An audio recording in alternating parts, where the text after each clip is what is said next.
Chapter 3 July. Rascal had one virtue, rare in human beings, the capacity for gratitude. Feed him a favorite food, say a kind word, and he was your friend. This simple approach to the heart of a raccoon produced some odd friendships in our neighborhood. Rascal's circle included Joe Hanks, the dim-witted janitor of the Methodist Church, who was convinced that the German Lutherans were planning to poison the water supply of the Brailsford Junction. "Stands to reason, don't it?" Joe said. "They got the water tower right up there on German Hill behind the Lutheran church. All they got to do is drop a couple of little poison pills down the air vent. The next morning, we'll all wake up dead." Joe was otherwise harmless. He pumped the pipe organ when sober, and let me pump it when he was starting to get drunk.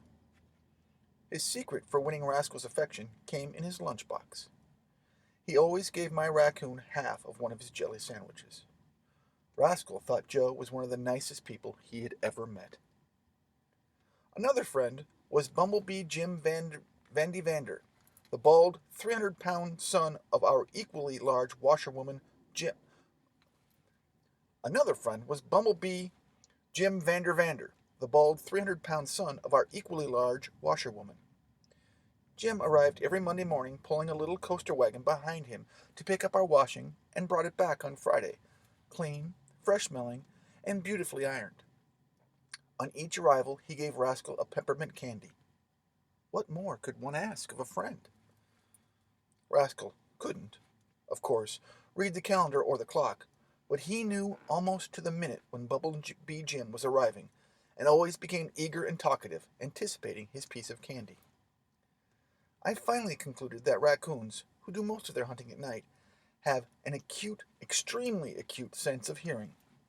Apparently, Rascal was aware of the first faint rattle of the coaster wagon far off down the street.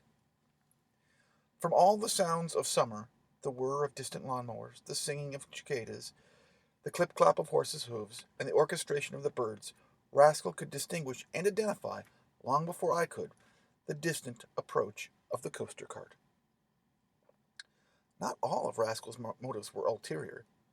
He loved music for its own sake, and had definite preferences among the records I played for him on the wind-up Victrola. Wagnerian sopranos hurt his ears, but he would sit, dreamy-eyed, listening to his favorite song, "There's a long, long trail a-winding." In that ballad, nightingales are mentioned. I asked my father one morning if we had nightingales in America, or any other birds that sing at night. "Well, not nightingales," he said, "but we do have whippoorwills, of course." "I've never heard a whippoorwill." "Can that be possible? Why, when I was a boy—" And he was off, on a pilgrimage into the past when Wisconsin was still half wilderness, when panthers sometimes looked in through the windows, and whippoorwills sung all night long. Thur Ludwig Theodor Kummelin, 1819 to 1888, always came into these reminiscences somewhere. He was a great pioneer naturalist, for whom Kummelin gull, aster, and anemone were named. A contemporary of Thoreau and Audubon and Agassiz, he had been trained at Uppsala in Sweden, and had come to southern Wisconsin in the 1840s, buying 80 acres adjoining the North homestead. "Kummelin could start the whippoorwills any night by playing his flute," my father said. "Far across the fields we heard them, the old man with his flute, his son playing the violin, and hundreds of whippoorwills a-calling. That's music to remember." It made me sad that I could not have known Kummelin, and walked the woods with him, learning every flower and bird and insect. I had been born too late, it seemed, to even hear a whippoorwill. My father looked at me for a moment as though he was really seeing me. "Let's take the day off," he said. "There must be a pair of whippoorwills around here somewhere." Those were rare and gala days when my father took me rambling. While I slapped together a few cheese sandwiches and packed half a dozen bottles of cold root beer and pop in the lunch basket, my father drove downtown to hang a sign on the office door. "Gone for the day." He came back with the windshield down, the top back, and his white curls blowing in the wind. He was wearing a pair of motor goggles and looked very handsome and dashing, I thought. I put on my goggles, too. Rascal, of course, wore his permanently. He perched between us on the back of the seat, gazing rapturously ahead. We had sold the old Model T and were now driving a huge 7-passenger Oldsmobile, which my father had accepted in one of his numerous real estate swaps. It was rather large for the two of us, but we needed that big back seat for the occasions that we took Wowzer with us. The St. Bernard would never lie down in the car. He lumbered from one side to the other, peering forward with a worried face and a furrowed brow, and occasionally woofing a deep-throated warning. But Wowzer couldn't go today. He would frighten too many birds. The three of us were leaving him behind. We were a happy trio as my father pulled down the gas lever and roared from low into second, and from second into high. We took the Newville Road, which led along Lake Koshkonong, one of the largest lakes in Wisconsin, which is formed by a widening in the Rock River, and deepened by the dam at the Indian Ford. In former years, it had been covered with shallows by hundreds of acres of wild rice, which had attracted thousands of waterfowl and migrating bands of Indians. There were still many flocks of wild ducks and geese each spring and fall, and big pickerel and wall-eyed pike for which we sometimes trolled from a rowboat. We swung upstream from Newville towards Taylor's Point, where an old resort motel called the Lake House then stood. There were few cottages on Koshkonong in those days, merely groves and meadows, and miles of sand beaches. Several creeks entered shallow bays where great blue herons waded stealthily, striking as swiftly as a water snake to seize and swallow small fish and frogs. We took the Lake House road and followed a grassy lane to a limestone cliff jutting out into the lake, a promontory crowned with white clover and shaded by magnificent trees. My father set the emergency brake, and I chalked the wheels with large stones to be sure that the Oldsmobile would not bounce from that 75-foot precipice into the lake. And then all three of us went running out to the very tip of the point, as though we were a little mad with happiness. As indeed we were. This was our very own lake, filling our life to the brim. We had each been born almost within the sound of its waves. Here we had spent our separate boyhoods. Here we fished and swam and canoed in search for arrowheads. The view from the point was superb. We could see the outlet of the lake into the Rock River, downstream to our right, and 10 miles away to our left, the inlet in the blue haze. My father's memories and mine differed, of course, for he had known these shores when they were heavily forested, and he had visited England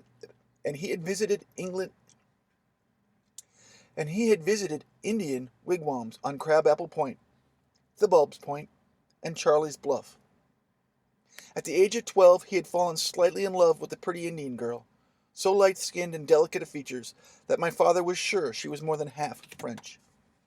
The Indians moved on, like the waterfowl they hunted, and with them went the girl, whom he never saw again. Most prominent of all the points was a dark, lush projection, which was the delta made by Koshkonong Creek, perhaps the wildest bit of woods and water in the entire region. I had been a bit careless in supervising Rascal, and I looked just in time to see him disappearing down a crooked ravine that angled through the limestone toward the lake. It was a moist and pleasant cleft in the rock, with wild columbine blooming from every crevice, and it led by a devious and dangerous route to the little cave named for the Indian chief, Black Hawk. Rascal was only exploring, but I feared the small raccoon might take a dangerous tumble at the edge of the precipice. "I'm going after him," I shouted to my father. "Well, be careful, son," he said. He was a casual parent who never tried to stop me from risking any hazard, even when I swam through the floodgates at Indian Ford. He knew I could climb like a squirrel and swim like an otter, so he had no worries now. The little ravine, nicked into the cliff, was steep and slippery. But the chase was swift, for there, well ahead of me, was that ringed tail, disappearing another round turn after another. "Come back here, Rascal," I shouted sternly. but the raccoon paid no attention. I pulled a sugar lump from my pocket, usually a successful recourse, but Rascal was having none of it. He did not hesitate a moment until he reached the sheer cliff with a 20-foot drop to the cave's entrance, toward which he peered down eagerly.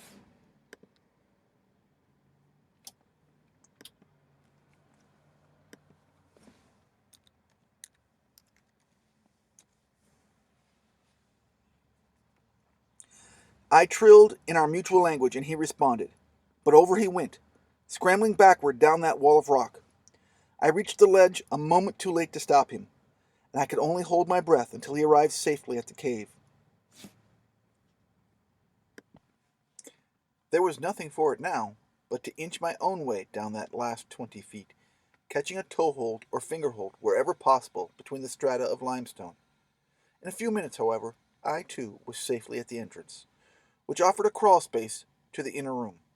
It wasn't a large cave, but by tradition it had furnished Black Hawk a hiding place while he was being pursued by Abraham Lincoln, Jefferson Davis, and the other young soldiers during the Black Hawk War. The episode was probably a myth, but the boys of that area who scrambled down to the small cavern believed every word of the story, and shuddered to think of the ghost of Black Hawk that might be lurking there in the gloom.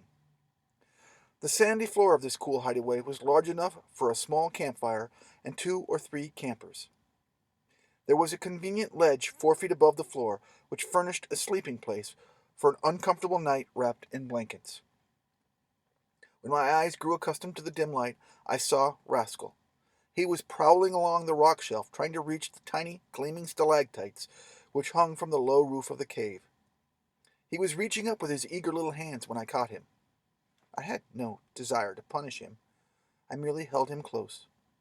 And Rascal told me in every way that he could that I was completely forgiven for cornering and capturing him. My father greeted us as we came safely up the cliff. He had been certain that I would rescue the raccoon and then would survive the climb, living much in the past and never worrisome of the future.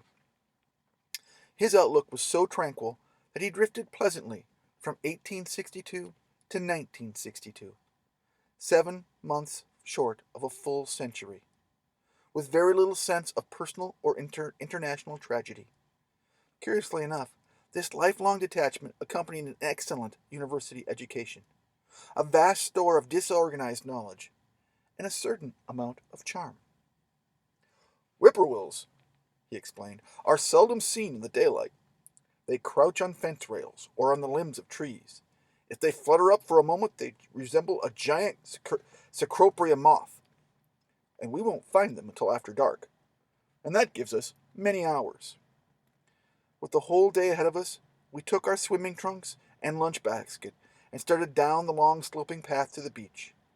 My father was the acknowledged expert of the Indian trails of southern Wisconsin. This was a Fox Winnebago Sac trail, my father said. It was used by Black Hawk and his warriors by their pursuers. These large burial mounds were probably made much earlier by different tribes. Along these trails were to be found bird points, hunting arrows, skinning knives, and scrapers, mostly of flint. My father's fine collection there were also black, gleaming obsidian spear points, some of them 8 inches long, red calumets transported from Minnesota, and copper ornaments from the Lake Superior region. As we progressed downward toward the beach, Rascal trundled along obediently, panting in the manner of dogs and raccoons when they are hot. The sight of a glistening water ahead, cool and inviting, increased his gait to a gallop. I paused to examine his tracks, which made a design like beadwork on an Indian quiver. The handprints and footprints resembled those of a very small human baby. Where Rascal had been walking, the imprint of the retreating left paw hand was paired with that of the advancing right foot, and vice versa. But where he had broken into a gallop, all 4 tracks tended to bunch. For all his intelligent adaptability, my friend was aided in every act by intricate and inborn patterns of raccoon behavior. On this curve of shore, a very cold, spring-fed rivulet rushed down from the hills, twisting among glacier boulders and the roots of oak trees to fan across the white sand to the lake. In the pool of this stream, I placed the bottles of root beer and pop, awaiting our picnic. My father and I donned swimming trunks, and soon all three of us were in the lake. Sandpipers tipped and scurried along the beach, darting in and out as the waves advanced or retreated. Rails slithered through the reeds, and somewhere, safely hidden, an American bittern began to pump his odd, deep note, like the sound of a sledgehammer driving a fence post into marshy soil. My father was a strong swimmer, using the old-fashioned breaststroke.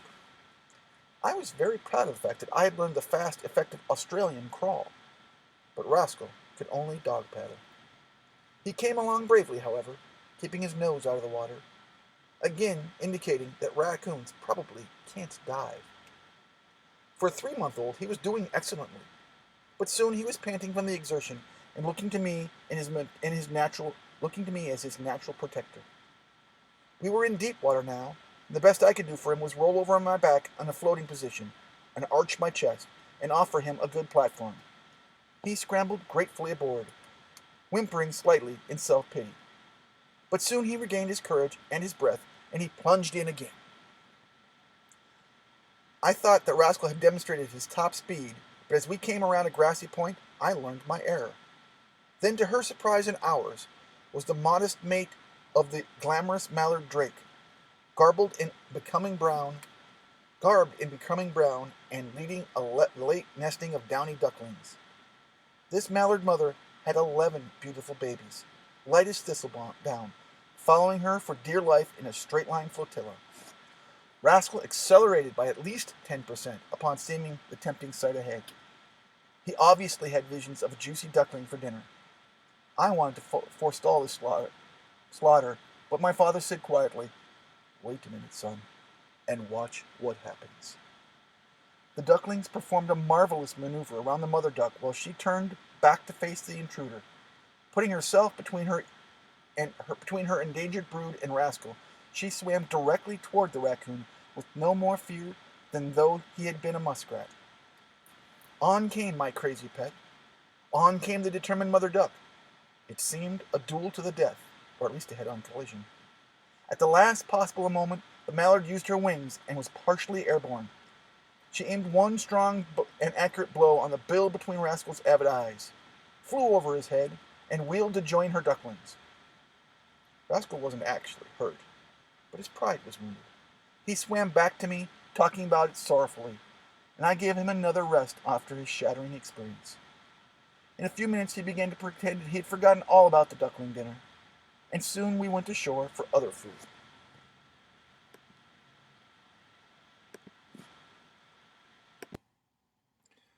Raccoons have a passion for turtle eggs, and search for them on every beach. The turtles bury their eggs in the sand to let them be hatched by the warmth of the sun, but many a nest of eggs becomes a banquet for a raccoon. Rascal had never been told about turtle eggs, but his keen nostrils informed him that somewhere in the sand was a gastronomic delight that he had never sampled. For at least 3 seconds he froze in the manner of a bird dog coming to a point. Then he began digging more furiously than he had ever dug before. Success! Up they came, all 34 of them, almost as big as golf balls, meaning that they were the eggs of a big snapping turtle. For the next half an hour, Rascal was with us physically, but elsewhere in spirit. Obviously in some realm where gourmet raccoons feast for eternity, their eyes on the stars, while their swift hands and sharp little teeth tear open turtle eggs to gorge upon them. While we ate our picnic lunch, Rascal was busy slightly depleting the next generation of snapping turtles. He was so completely satiated that he even refused the last few sips of my strawberry pop. The sun was past the meridian, but there were many summer hours to squander before we might hear the first evening whippoorwill. My father, who owned farms in this region, decided that we might as well visit them to see how the tobacco was leafing out, and how the wheat harvest was progressing. It should be said in passing that ownership of a piece of property was never that simple with my father. Although he never touched a card, he was a born gambler, particularly in real estate. When he took title to a farm, he immediately loaded it with a first mortgage and usually a second. With the money thus liberated, he He would buy another farm and repeat the process. It was very much like buying securities on the margin. When the market was rising, he pyramided his paper profits. But in every farm recession, he came close to disaster. I couldn't understand his complex bookkeeping, and perhaps he didn't either. But at this moment, he felt he was fairly wealthy, with a wheat ranch in Montana and some 8 or 10 other pieces of properties, all endangered properties. My mother hadn't lived to see much of this new prosperity. A delicate, highly intelligent woman, she had entered college at the age of 14 and graduated at the head of her class. She had accepted and married my father, for better or worse, sharing more years of poverty than of comfort. She did the worrying for the family, and it was largely worry that killed her at 47. My father, who lived in an insulated dream world, took all of his losses philosophically, even the loss of my mother. On this summer day in 1918, he had no worries whatsoever, unless he briefly remembered that Herschel was fighting on the front lines in France. The price of leaf tobacco was soaring, as were the prices of other farm products, and land was selling at an all-time high. His cornfields were green and thriving. His wheat and oats were promising to a record yield to the acre. In lush pastures through which small brooks wandered, his herds of Holstein and Guernsey cattle grazed contentedly in knee-deep grass and clover. I always enjoyed these farm excursions, particularly the opportunity to watch colts and calves hightailing through the pastures. The young of almost every species, it seemed, were glad to be alive, Rascal included. Just now, however, my little raccoon was happily exhausted, sleeping off his overindulgence in turtle eggs. He lay on the back seat, his ringed tail coiled neatly over his face. He continued to sleep until first lamplight, when we were nearing our destination in search of whippoorwills. We had no time to visit the site of the cabin where my father had been born, or the big brick house on the same homestead where he had spent much of his boyhood. If we were to reach the Kumleen property, we must leave the car at this point and walk through meadowland along the old Milwaukee Trail, long since abandoned. Up this trail from Galena, Illinois, had once moved heavy ox carts pulled by 6 or 8 yoke of oxen. These toad crushers, bringing pigs of lead from the mines to the lake port, had wheels that made of the cross-sections of giant oak trees.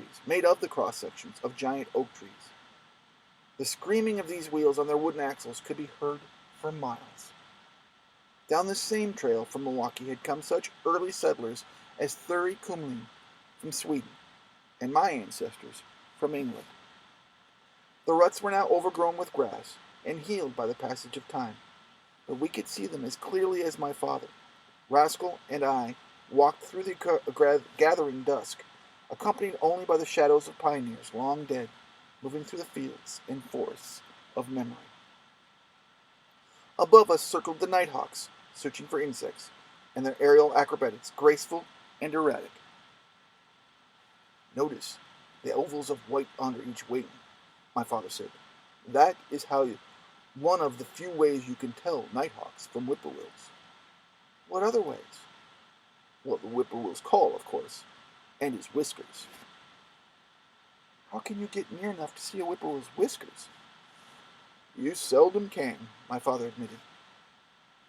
But on those which Kumleen mounted, they were obvious enough. Stiff bristles on either side of the wide mouth, probably for sensing the flying insects he scoops up for food. We walked on in silence, approaching the 40 acres of virgin forest which Kumleen had protected from the axe. It is gone now, but it was there when I was a boy. A sanctuary and a memorial, haunted by the spirit of the gentle Swede who played his flute for the whippoorwills. We came at last to the flowing well, which the old naturalist had dug, ringed with heavy limestone slabs, its cold water gushing up from below and winding off in a little stream through the marshy pastures to the lake. I was thirsty and went down on my knees to drink from the clear deep pool, but my father said, Wait a minute, Sterling. Try this. From mint that Kumlin had once planted, my father plucked a few leaves, asked me to rub them between my fingers, and then taste them thoroughly. They were delightful and tangy, and when I drank from the well, I tasted water more cool and refreshing than I had ever known. In the amber afterlight around the woodland spring, we all drank. Then amid the ferns, we waited for my first whippoorwill. Very slowly, the full moon edged above the horizon, until we could see its entire circumference. Rascal roamed a bit and caught and ate a cricket, but he was too well fed to be restless. He came back to me, chirring comfortably, and to his chirr were added other night sounds: the wings of big moths soft upon the air, the rustling of small creatures in the grass, meadow mice, perhaps, and the chorus of the frogs in the marsh. And then it came! 3 pure syllables, 3 times repeated. Whip-poo-will! Whip-poo-will! Whip-poo-will! A soloist against a symphony of the night, making me feel weightless, airborne, and eerie. Happy, but also immeasurably sad. Again the whippoorwill called, and on this second invitation another whippoorwill answered courteously. For nearly half an hour they carried on their spirited duet. My small raccoon sat listening intently, well aware of the exact direction from which each call was coming. Having had his afternoon nap, he was now ready to make a night of it. The concert ended as abruptly as it begun, and we woke as if from a dream. We scrambled up from the ferns, and by the light of the rising moon turned westward down the old trail which had brought my people to this land of lakes and rivers.